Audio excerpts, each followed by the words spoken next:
Hello, and thank you for joining us today as we celebrate National Reading Month with part 2 of our Literacy Roundtables, a Parents Roundtable. I'm Kim Diamond-Berry, and I'm Director of Policy Grants and the Demonstration Preschool at HighScope, and I'll be your moderator. Our discussion today will focus on the following 2 goals. We're hoping that you will learn more about the Bookvine for children and the ways that this organization promotes literacy in young children. We're also going to learn a little bit more about HighScope's Read-Aloud package and some examples of topics and books that can be used to increase literacy and inspire reading in children. I'd now like to introduce our panelists for today's event. We are extremely fortunate to have Amy Vandement back with us. Amy is president of the Bookvine for Children. Welcome, Amy. Thank you. Happy to be here, Kim. So glad to have you with us again. And we're also happy to be joined by Alicia Spencer. She's a former parent in HighScope's Demonstration Preschool and a parent advocate and entrepreneur. Welcome, Alicia. Thank you, Kim. So glad to have you with us, Alicia, and glad to have you both with us today. Well, let's get right to it. We're going to start by really engaging all of our audience and our parents with a poll question. And we want to talk about really obviously the importance of elevating March as National Reading Month for parents and children. And even though we know that reading is important all year round, we're really shining the light on literacy and reading this month.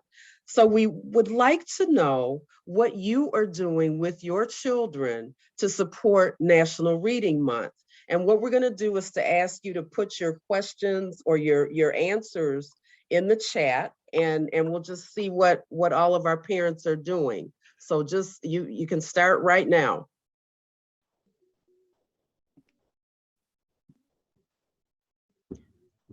Anything that you're doing to promote reading for your children this month?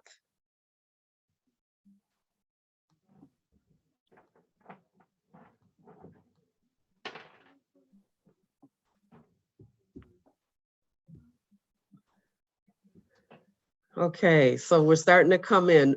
Book in all areas in the classroom, going to the library. Yes, such an important thing to do. Yeah. Yes, and the more we use the library, right, the more that we get out of it, the more we learn about different events. Reading with my children, having them pick out books that they're interested in. Yes, having children bring their favorite books home.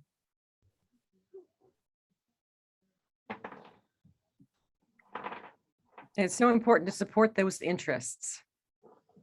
Yes, yes. At outside time, lending library for parents. Yes, that's a really good one. That's a really good one. One of the things that I do is to, I take my son to the library and he gets to check out books that he likes. So that was one that we saw. Yes.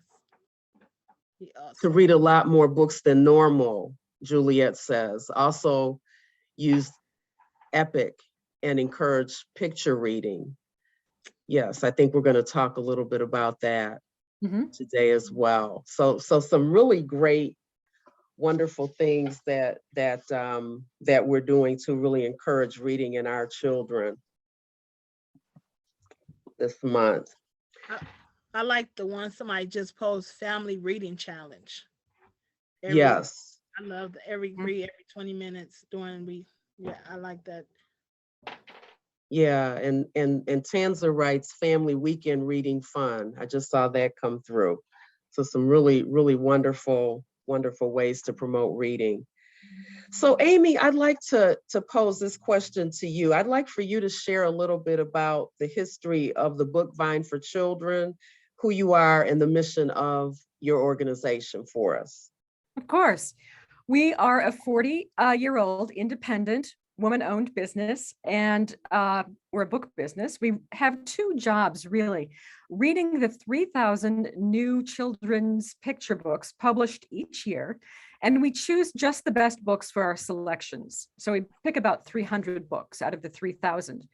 And the second job is getting the word out about those books, presentations, professional development training, conferences, and newsletters. Our belief is that reading to children, sharing books, is an act of nurturing, and a bond is created when a teacher, educator, parent, or caregiver shares a book with a child.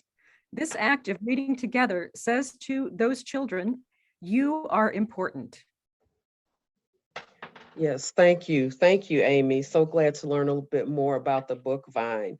Alicia, would you share a little bit about yourself and your work in the community for us? Yeah, so I am a trusted parent advisor, a community worker with the health department, and also a mentor. So as a trusted parent advisor, I give resources to family in Washtenaw County. I help them sign up for preschool and early Head Start, and I also help them get the resources for how to sign up for WIC, how to get food, and how to get their bills paid. And and I also do follow-ups with the parents after I do connect them with the resources. Thank you, Alicia. Alicia, you're really, really well involved in the community and really showing that, you know, not only are our books sort of a sustenance in terms of brain development, but we also need to have all of those other resources taken care of so we can focus on literacy and reading. So thank you for that and for your work. Thank you. So let's move on and just take a minute and talk about the reality of what we've all been living through for the past 2 years, the COVID-19 pandemic. And really it's interesting because it was about 2 years ago that the early childhood community, as well as the rest of the world, closed down because of COVID-19. And the truth of the matter is we're still in the pandemic. We're not actually out of it yet.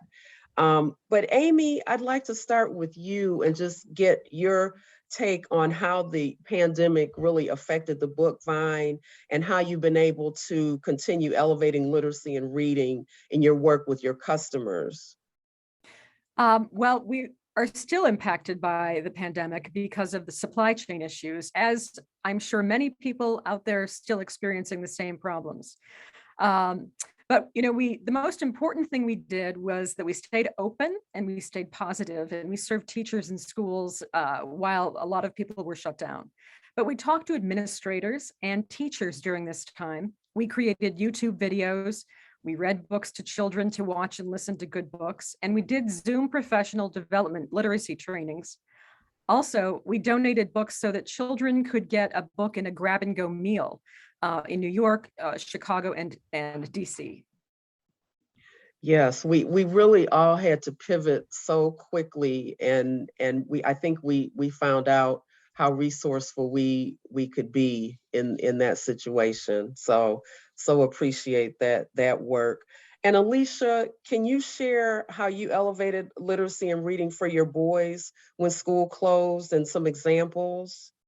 Yes, so I had my boys read 20 minutes a day. And then I also, at that time when COVID happened, my oldest was in 3rd grade. So, you know, 3rd grade, that was the most important. Reading was most important for them to go to 4th grade. So I signed them up for a reading program. And the young lady, she met with him once a week, reading the book, and then he'll read to her. And then she'll ask him questions about the book. So that really helped him during COVID. Mm-hmm. Great. Thank you. So let's move on and talk about the Read-Aloud package. Amy, can you talk a little bit about the package and how it supports literacy for young children?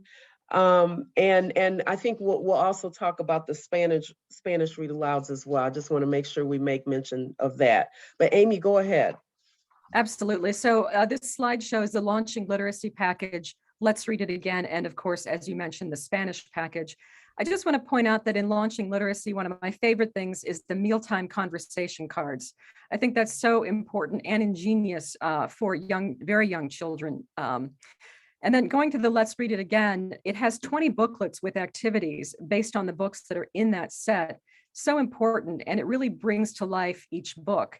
But moving ahead slightly, about the supportive literacy for young children and talking about the Read-Aloud book set, this selection is pretty dynamic. And when I say that, I mean these books do a lot of heavy lifting for the teacher, and when shared with families, it establishes an important connection between what's being learned in the classroom and then tuning in parents so they can in turn continue those conversations at home. I'm sure Alicia is familiar with that kind of teaching and learning.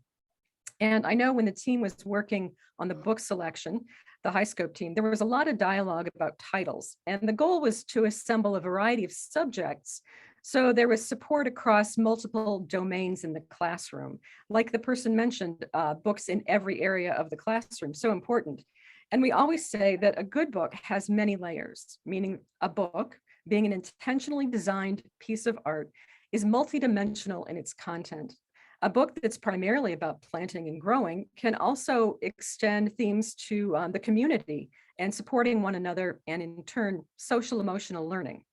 So this group of books for the Let's Read It Again interactive read-alouds is a well-rounded set of high-quality children's books that makes story time engaging and very rich. And as you noted, there's the Spanish set as well, which was revealed, I think, last fall. So a very engaging set of 5 books. There are 4 stories and 1 nonfiction title, but wonderful for social emotional learning. Thank you so much, Amy. Such great information. Alicia, could you provide some specific examples of how the Read-Alouds have helped support literacy for your boys? So my son, so the read along book would come in a package at the library. So my son would get excited because it was like he was getting a gift, and because it was in a pack. So he would get excited. So he loved getting the read along books in the package. So that helped him want to go to the library more to get the read along books. Yeah, thank you, Alicia. Thank you so much for that. Let's move on now and talk a little bit about some of the topics in literacy that can really help parents boost reading readiness and interest with their children. Amy, I'd like to start with you, and we're going to start with social emotional learning. So go ahead and take it away, and then we'll get into some examples. It's a good place to start, Kim, because a good picture book gives a child a platform to work out social emotional issues at a safe distance. Books about relationship skills like friendship or separation anxiety, learning how to be empathetic, or even developing a sense of self-awareness, it helps children figure out how the world works. Of course, these books work best when they're guided with open-ended questions from a caregiver or parent or teacher. And also when parents know that the teachers are discussing this kind of content with their children, it helps them to be prepared for and address children's questions or concerns. And you might ask as a parent, what is social emotional learning if you haven't heard the term before? Well, it's really a lifelong learning that provides children and adults, because it's lifelong, with the skills to treat others and ourselves with respect and help us solve problems. And this, the read-along set has 8 books on social emotional learning in it. One of which is Ruthie and the Not So Teeny Tiny Lie by Laura Rankin. And in this book, Ruthie, she makes a choice. She finds something on the playground, and she gets pretty creative with the truth in the classroom. And eventually she has to admit what she's done wrong, and there's an apology. So this book provides many open-ended questions and talking points for discussions, whether it's in the classroom or at home. And this is a good book to talk about how we can make mistakes, forgive ourselves and one another, and recover. So really important for social emotional learning. And then we have Miss Bindergarten Gets Ready for Kindergarten by Joseph Slade and illustrated by Ashley Wolf. And this title has been around for about 25 years, and there's a good reason for that. It has a very gentle way of showing children the 26 steps, because it's alphabetical, and how they prepare or react in some cases for the first day of kindergarten. It's a rhyming alphabet book. So in one book, you're handling not just social emotional hurdles and alphabet awareness, but also phonological awareness. And read repeatedly, as many books are, ahead of a change of school, it's a tool to talk about fears, separation anxiety, and changes coming in a child's environment.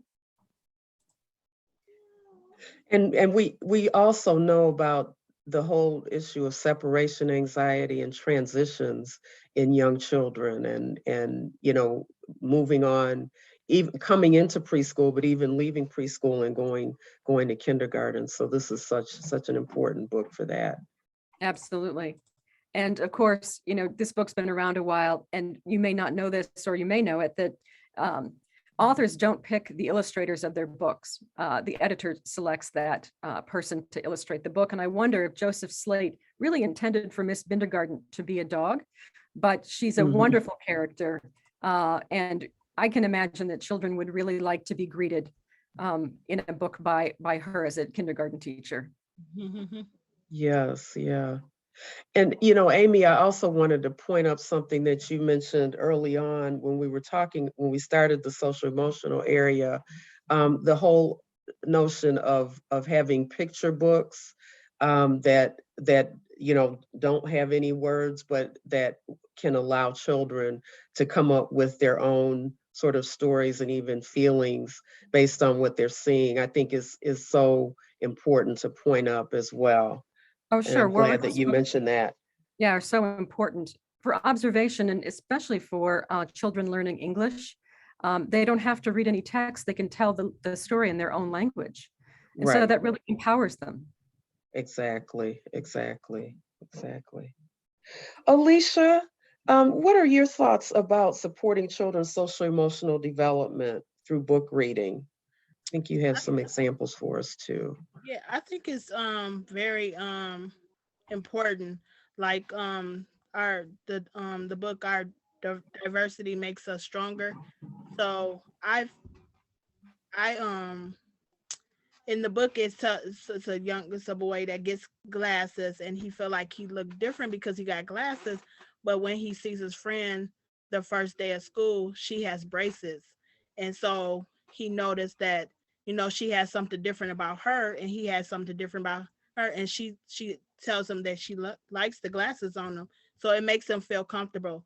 So I always say, you know, it's okay to be different.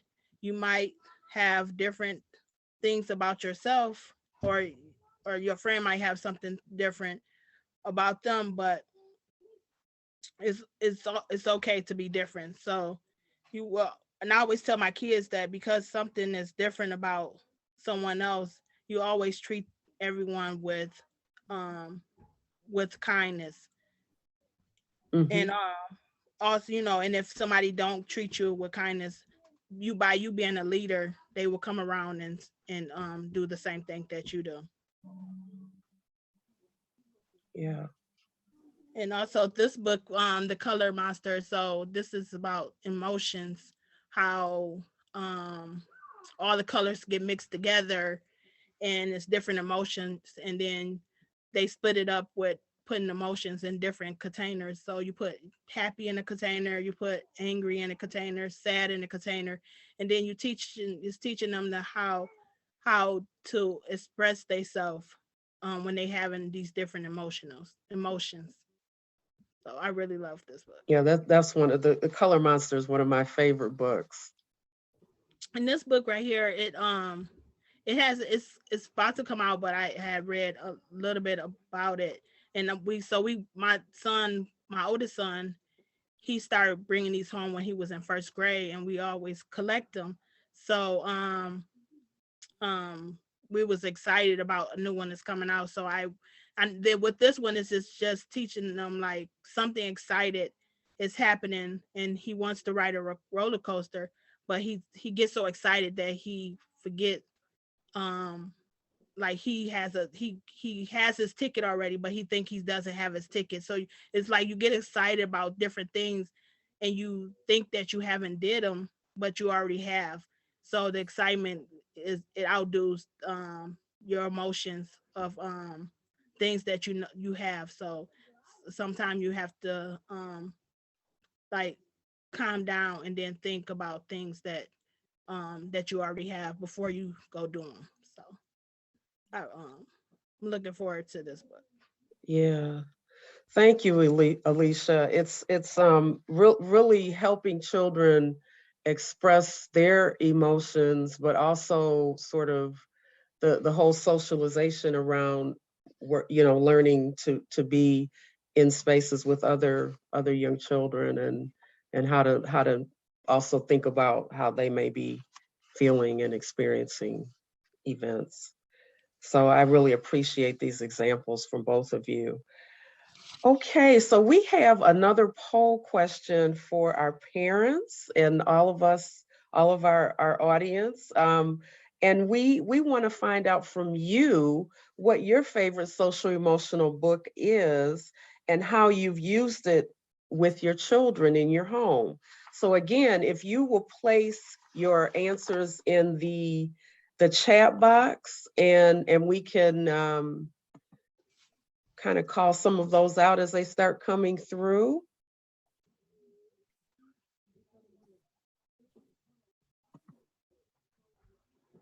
What books have you used with your children? What are some of your favorite books to focus on social emotional learning?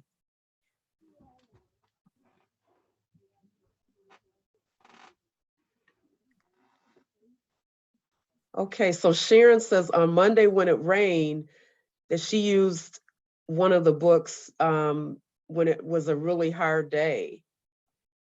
Bill Martin Jr., Juliet.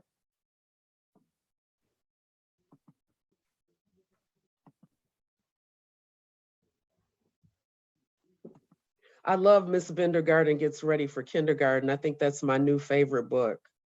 Yes, I love that book. It's a classic. Yes, it is. Really love that. Any other social emotional books that people are using? Be Fair and Share.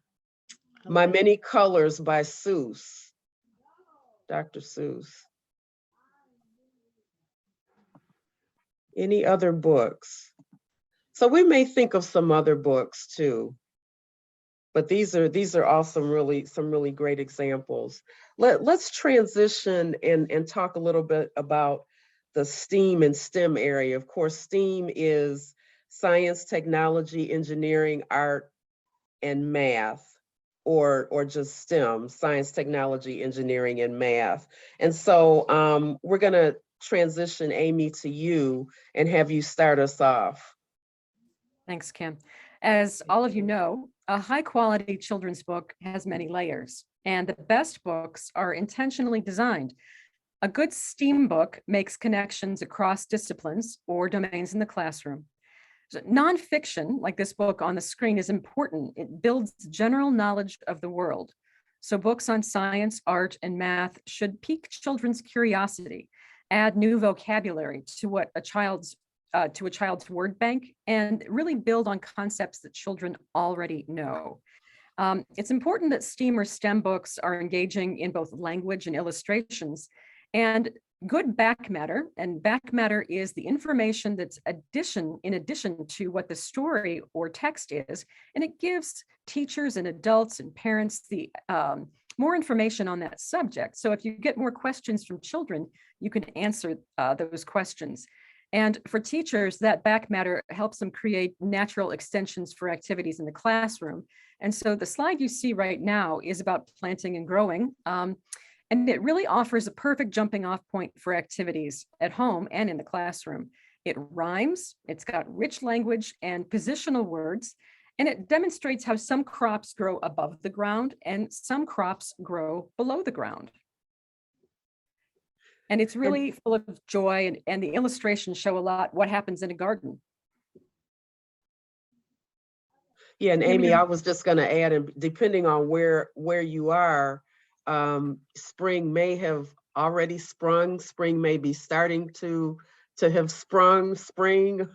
Spring, and or maybe it isn't quite here yet. But it's a great time to for children to go out and really start looking at the different flowers that are blooming, and even sometimes putting some little plants in the classroom. I know that may happen, or even at your home. So Absolutely. And if you are a parent, it's nice to just walk around and watch what is starting to bud or what's starting to pop out of the ground for observations.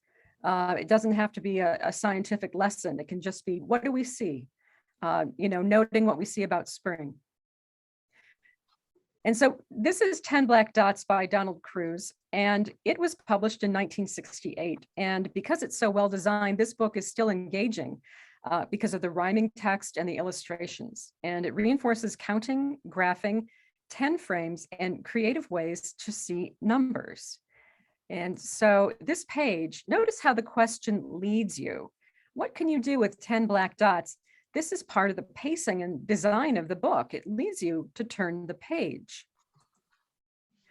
And it reinforces a visual number sense, and it begs for extension activities using dots and having children create their own pictures. And by giving children an opportunity to create something on their own, they need to choose how many dots they need. They can explain their ideas, why they use that number of dots, and it gives them a chance to really play with numbers. It's also a good point and say for younger children. And because of its bold illustrations, children can learn to subitize, or that's when you group numbers visually or group objects visually to get a count. So it helps you group them. So it's a good exercise visually as well. And I can't resist talking about the amazing Lois Ehlert. And I'm sure you all know that she illustrated Chicka Chicka Boom Boom. And this book, Fish Eyes, a book you can count on, is great for counting, obviously, number sense, color, and it's an art book too. Because art projects, like making collage out of scraps or cut paper, is really a great jumping off point for this book. the colors are so inviting Yes. in both So this much one fun. and the dot book, I think. Just some really, really great visuals there for children. So Alicia, would you like to add any thoughts about STEAM or STEM, and what has worked with you and your boys? Yeah, so my boys is gamers. So coding, so I bought them a coding Osmo. I bought them a coding it's like a game so they can create their own game, build their own game. So coding is a lot with STEM. So I bought them a book, but I also bought them another game, and it's like coding too. It's game builder. So because I know they really like games, and I was like, this will help them learn about coding. And so I bought the coding game to help them with learning more about STEM. Okay, great title and an example there. So we want to ask our parents again. We have another poll question. We talked about spring either having sprung or maybe not, or maybe getting close. But with spring fast approaching, we'll just put it that way. How are you using STEAM and STEM books with your children? And just put your answers in the chat box, if you will, so we can lift some of those up.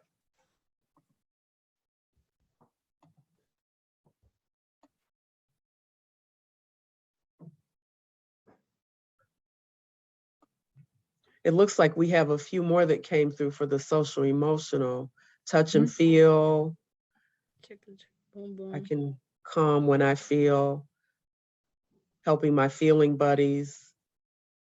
Some of the work of Dr. Becky Bailey. Anything related to STEAM or STEM. Planting seeds and watching them grow. I like that. Yeah. Any other titles? And some of you may be, learning about some of the titles. Pete the Cat, someone, Shimon wrote Pete the Cat. Yeah, some of the titles that we've talked about are, maybe ones that you can use with your children as well.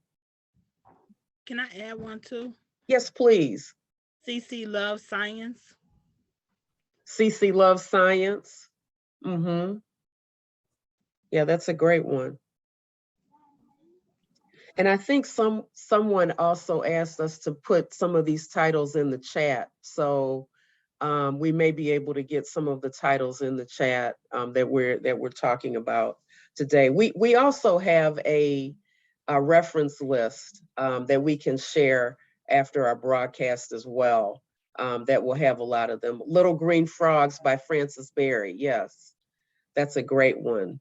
That's a great one. And Juliet says, haven't started yet, but just introduced children to the concept of it. Drew flowers using paint and have fruit seeds to plant coming soon in Detroit. Yes, yes, great, great. Tops and Bottoms by Janet Stevens. Yes, great one, Amanda. That's a great one.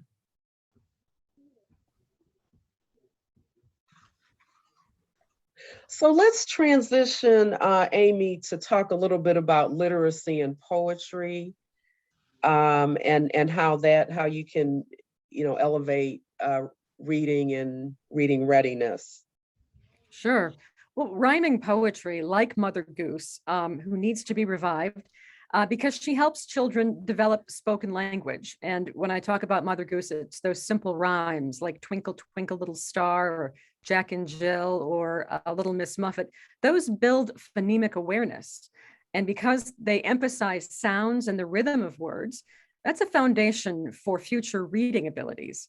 Rhyming poetry also helps children learn new words and play with words in a creative way. And I'm going to quote Mem Fox, who is a children's book author and an author of adult books. She says that rhymers will be readers. It's that simple. Experts in literacy and child development have discovered that if children know 8 nursery rhymes by heart by the time they're 4, they're usually the best readers by the time they're 8. So that's really important in terms of reading and learning rhymes, learning them by heart. This is a brilliant book, and this is in the set of Read-Alouds. Here's a little poem because it has a child-centric index of poems in the back. And it's such a gift to a teacher, or if a parent has this book who's looking for a poem to fit a theme or a mood. The characters in these poems show many different emotions, and they can help children identify their own emotions and those of others. Of course, when we see our own behaviors and characters, it's sometimes easier to see the way they affect those around us. And there are poems in this book to act out, to talk about. It's really a way to encourage children to talk about their feelings. And here's the no-no bird. Everyone knows this feeling. There's really a lot to talk about here. Parents and teachers can ask children, what can you do instead of stamping, shouting, and crying? This creates an opportunity for a child to think about their feelings and how to use their words about their fears or their frustrations. I love the no-no bird. And I see some, oh, go ahead. Go ahead. Oh, you go ahead. You see some. I was just going to say, I see some other books coming in, Stomp, Wiggle, Clamp, and Tap. Some of our some of our parents teach children to learn 8 poems by 4. Rhymers or readers love, and that's another book. So I just wanted to highlight those that some of our parents are sharing with us. Great, thank you. Yeah, thank you. So this poem, Recipe for Green, is the perfect one to accompany Up, Down, and Around. It has rich language, concepts, and again, positional words, and it's really about the joy of planting a seed and seeing it sprout. And so many children, should just get to experience that. And this is a favorite. This is the rickety train ride. It has rhythm and rhyme that keeps it moving. It's full of energy and imagery, and you can clap along to the beat. I can imagine children on a sidewalk, just marching down the sidewalk, reciting this poem. Yes, and one of the things that I wanted to point out is how some of our areas that we're focusing on are overlapping. I mean, when we particularly when we talk about the no-no bird, it's we're talking about poetry and literacy, but we're also talking about social emotional learning and development and supporting our young children in that way. So I think that's a way that they overlap. Alicia, would you like to add anything or any thoughts, examples in the poetry literacy that you've used with your boys? Yeah, so we have the book where the sidewalk ends, and it has a whole bunch of poetry. And I remember when I was a young kid, so when I seen it, I was like, oh, I have to get this for my boys. So it has a love. So I asked my son, he said he liked the poetry book. He said he likes the rhymes and how it give a good message. So that's what he told me what he liked about poetry books. Yes, great. And someone's asking for a list of the poetry books. So I think we can supply that probably at the end of the broadcast. Alicia, we're gonna move into the art area, and I'm gonna start with you. You have some examples of art that you've used with your boys, and books that you've used to kind of support this area. Can you talk a little bit about that? Yes. So my boys love to draw. So I had them the pictures that they draw all the time. I had them write a story about what they was drawing. So right here it shows me and my brother loves to read. So it's my son, my oldest son John is reading to Stephen, and so so I have them always and then right, this one is Stephen, he drew this. He says, and it says Stephen asked John to read to him. So he's asking his older brother to read to him. But they draw all the time. So I was like, we can use the drawing to write stories about it. And so I had thought about putting all it together, and maybe one day we could write a book, all the pictures that they draw, and we can write a book about all the pictures that they draw. They draw all the time. All the time. So, and I Yes, love it. these are great pictures. So when you publish your book, will you let us know, please? I definitely will. Okay, because we want to be one of the first people to get those first copies when they come out. Alicia, you also have other ways that you've encouraged young children to read. You have a mentoring girls program and some other things that you've done with the library. Can you talk a little bit about that? Yes. So I run a girls group. I started a couple years ago. So what I thought to do for the month of March, and I'm gonna carry it on for the next month. I had them all read a book of their choice. We didn't have to pick a book that we all had to read together of their choice, and then when we met, come together and and tell about their book, the book they read. So I thought it was a good idea because then they would be happy to come back and say what they read, and it'll make them, other girls would love to read. So that's what I do with the mentor girl group, and also the library. The library gives out books to the teens. So the teens, they get teens to come together to pick out books to give out to the teens in the community. And so, and they also like put different activities in the book. So they do this once a month at the Ypsilanti Library. So, and which is an awesome thing. And so then they put things in there like for stress, so a stress ball, and other activities they put in there. And also Text and Talk is a program also with the library they have for younger kids. So I think up to age 6, they give you a text, they'll text you to do an activity with things that you have at home.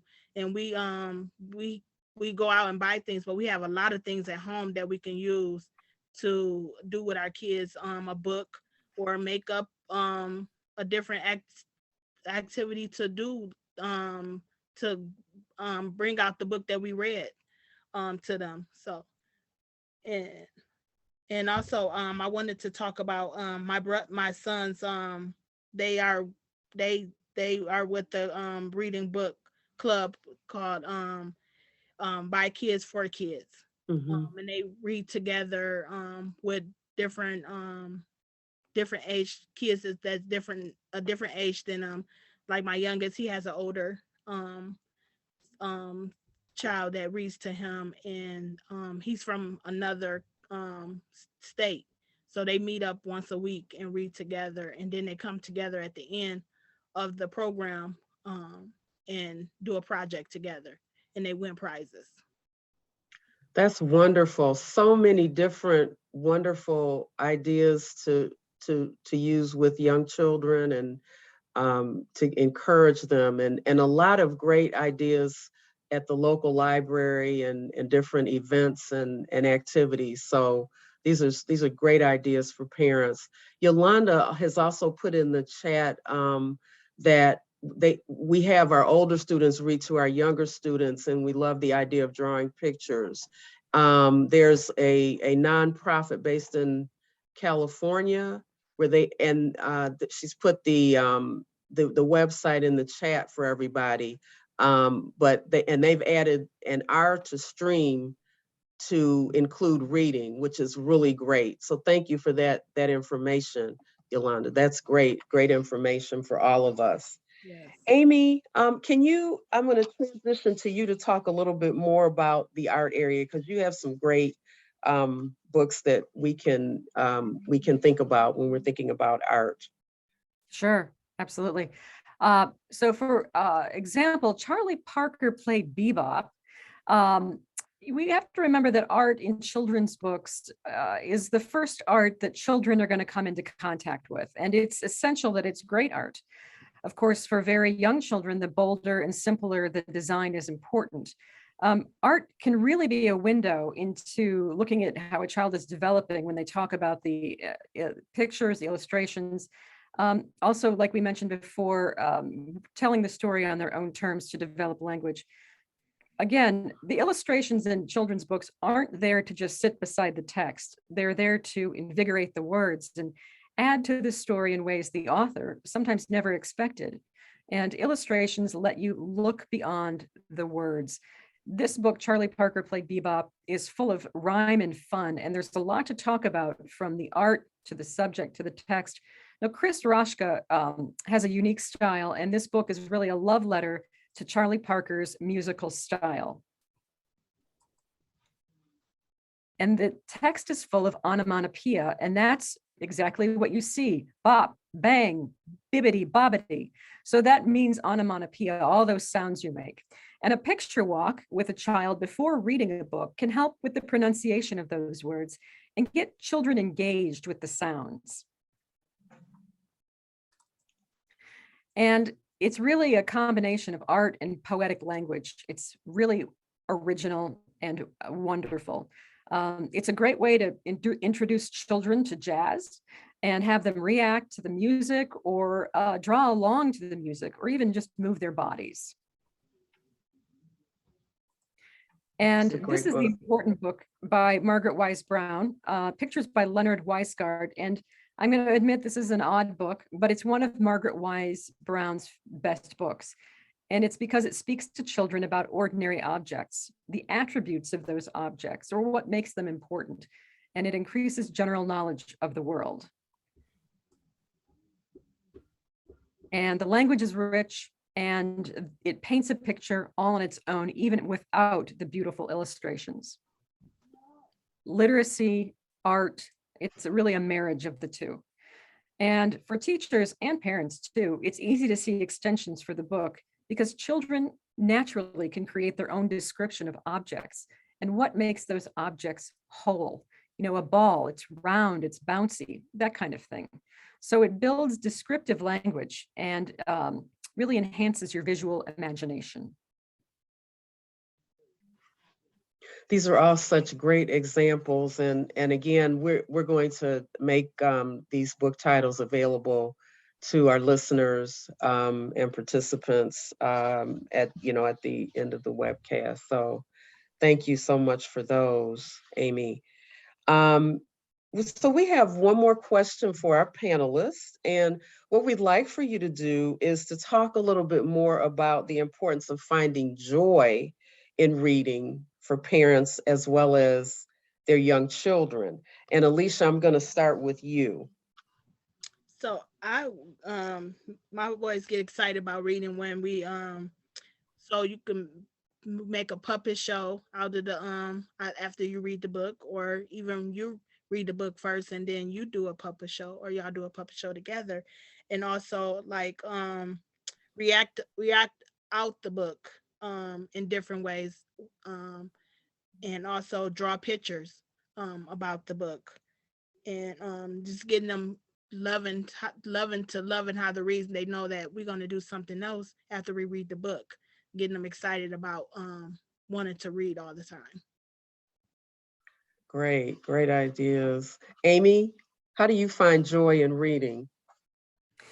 Well, you know, I read lots and lots of children's books, and I'm always amazed at how positive they are, you know, uplifting, beautifully designed. And, you know, I think it's worth mentioning again to really go to your local libraries and check out books, because that adds to what funding those libraries get. So the more you use your library and check out books, the better your library is going to be with programming and new books coming in. So just reminding parents, you don't have to have a lot of books, just have high quality books, and read them as much as you can and want to, and as much as your children ask for them. Thank you, Amy, and thank you for reminding us about really using our local libraries and how important that is. I think Yolanda also wrote in the chat that readers are leaders. Yes. And I think that is a great way to close out this segment. I think being a model, letting our children see us read is another way to promote that. So thank you for that. So we certainly want to give a big thank you to you, Alicia and Amy, for being a part of this important discussion today and for sharing such valuable information and elevating literacy in young children. We've learned so much from you both, so thanks so much. We have a few minutes left, and what we'd like to do now is hear from our listeners, our parents, and move into our question and answer portion of this discussion. So please type your questions into the chat box or the Q&A box, and we'll get to as many as we can. Let's see what we have. It looks like there may be a few in the Q&A so far. So Andrea wants us to put the titles in the chat. I think we're gonna add some titles at the end. So here's a question from Sharon. How can we get older children to become readers? And I'll give that to Amy, and then you know, maybe Alicia can add her thoughts. Well, I think the first way to get older children to become readers is to find out what their interests are. They need to be interested in a book it's like that's the easiest way to lead a horse to water, is if they're thirsty. So if they want knowledge about something, it doesn't matter what the topic is. Find books that are going to interest them. And also, many children are intimidated by books with lots of text. So find books that are more visual. There are lots of good science books, biographies that are based on pictures. So you can learn a lot from the pictures just by observing. So really, I think kind of ferret out what that child is interested in. And, the entrance ramp for reading may be through a movie or through television. Let's watch this program, but now we want to know more. So let's find a book on that subject, and even getting them to read with you. One of the things that I hear from the parents is that they stop reading to children once they're reading independently. I think you need to read into the 8th grade, the 9th grade, and then you're starting a dialogue about books with a child, which is really just becoming an adult reader when you're talking to other adults about books. So Sharon, I hope that helps on that question. Yes, and Alicia, would you like to add anything? Amy did an excellent job of explaining, and it also helped me too. And I also agree with reading to them also still, even though they're independent readers. I definitely agree with that. Yes, my son will be 11 next month, and we're working on getting his 30 minutes of reading every day. He's doing pretty well, but it's something that we have to continue to work at every day, really. So I so appreciate that question. We have another question from Yolanda. How much time should we dedicate to reading? And Alicia, would you like to take that? And then we can move to Amy. I would say 20 minutes a day. Because if you do it longer, they don't want to do it. But if you do it 20 minutes, then they feel like it's not a long time, but then they start reading, and then they would probably read longer than 20 minutes. But if you just give a low, say 20 minutes instead of like an hour, you say an hour, they're not gonna want to do it. 20 minutes, they'll say on that, and then they end up probably reading longer than the 20 minutes. So I think 20 minutes is really good. Yes. Yeah, Amy? I agree with Alicia. It does depend on the child, and if they have a differing ability of some kind, you need to be mindful of that. Or if they need help reading along, you need to read along with them. But yeah, I think 20 minutes is a good measure, and also it's enough time that they need to get into it, but they know there's a boundary so that they can feel like it's not a sentence. Yes, yeah. So 20 to 30 minutes a day. Veronica also suggests reading as a family, and I think that's a really important one. Again, that you're modeling that reading and finding that joy in reading, and it becomes sort of a regular activity that you do with your family. So I think that's a really good suggestion as well. Let's see here. It looks like we have another question here. Let's see here. Does it matter what we read to children? And this comes from Sharon. I would say it does, because you get a book that they're not interested in, they won't really listen to it. And then the more you read books that they're not interested in, they won't enjoy reading. So I think it is, and I think they should be able to choose what book that they want to read to, or want you to read to. Even if it's a book that you want to read, they want to read over and over again, is also good too. Yeah. Thanks, Alicia. Amy, your thoughts on that? Well, of course, I'm going to say high quality books are always important, because the child over the course of their reading life will come to know what good literature is and what good artwork is. And so if you give them the best books, either you're pointing things out in the library or whether you're providing books in your home, They're going to know what good quality literature is, good language. But, you know, that being said, when children are very small, when they're infants, when they're babies, it doesn't matter what you read to them. They just need to hear your voice and have that relationship. So as they get older, you know, pick the best books and stay focused and bring the joy. Yes, yes, thank you very much for that. Andrea is talking about reading recipes together and cooking as a really great activity. Yes, I think that's a great suggestion, Andrea. Thank you for that. And I would say that is definitely good. My son is right now, he wants to be a chef. So my mom just bought him a couple cookbooks. So he been going through and been reading and looking at the different recipes he can cook. So It's excellent because that's science too. It's measurement. It's you know, design. It's all of those STEAM-based activities. yes. Yes, and here again, here's where the all of our areas are overlapping again. So I think that's a great example.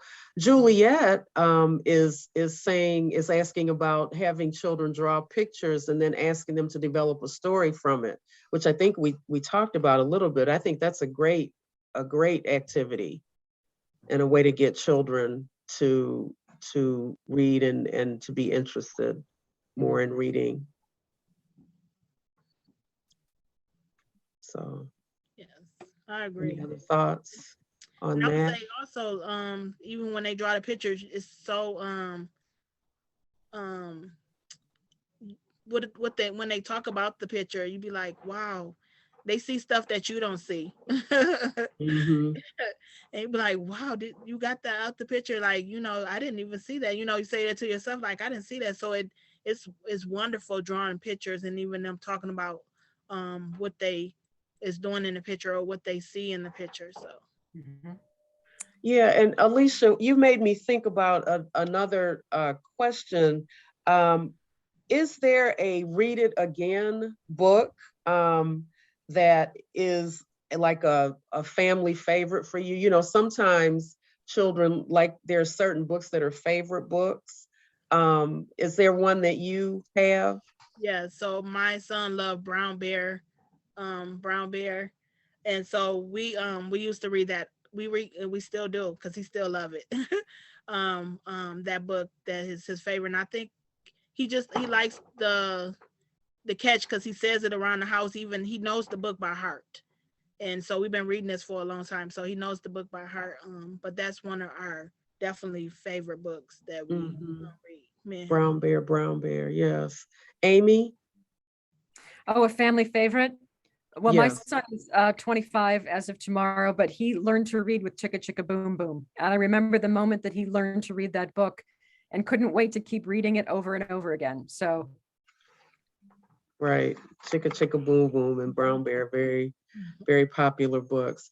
And Yep. and Hester is shared with us as an early childhood educator. I've had my children narrate a story to their parents and then draw pictures and illustrate the story and then compile the stories into books and printed it. That's great, great, That's good. great. I was gonna say Mhm. also my both of my boys. So Steven did it this year. He's in first grade.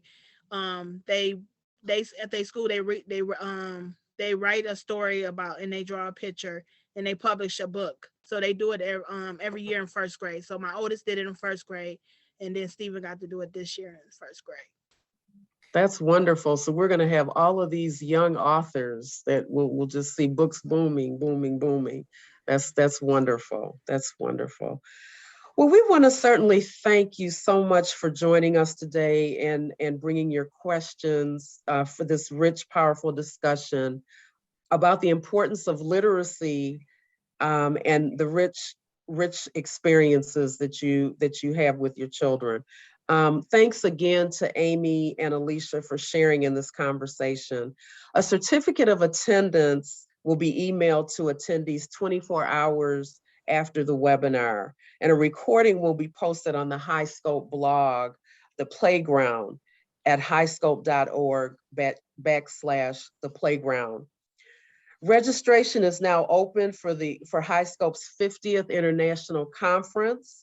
The 2022 HighScope International Conference will be a hybrid event allowing you to choose to attend in person in Detroit, Michigan, or virtually, making it more accessible than ever before to learn from early childhood experts like Amy from the Bookvine, who will be presenting and exhibiting at the conference. Explore more at highscope.org/international conference.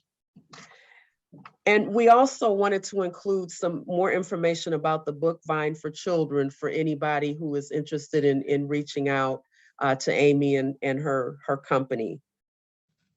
Thank you again for joining us. Have a good evening.